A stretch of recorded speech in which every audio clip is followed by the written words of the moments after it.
Se mi hai voluta vedere qui e non in una stanza al piano di sotto, immagino che tu non voglia mettermi incinta.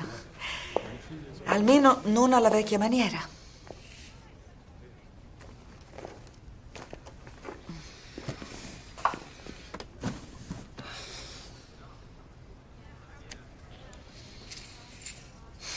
Non fa niente, Sherlock. Ieri non avrei dovuto assillarti con le mie smanie. Era un bel discorso. Non tanto da convincerti. Hai ragione. Io sono fuori dagli schemi.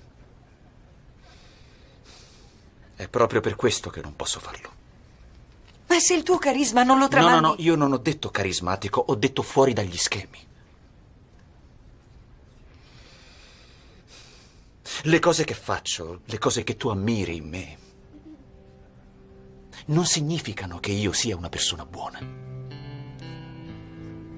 Se non mi comportassi così non potrei vivere. Perché sei una persona buona.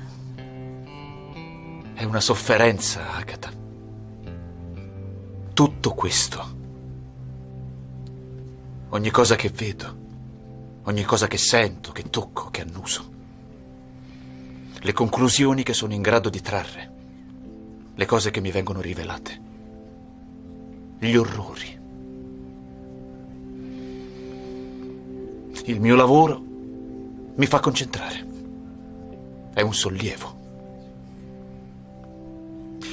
Tu dici che utilizzo le mie doti. Io dico che cerco di arginarle.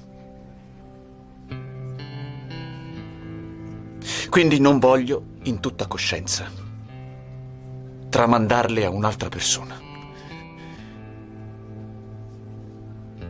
Scusa.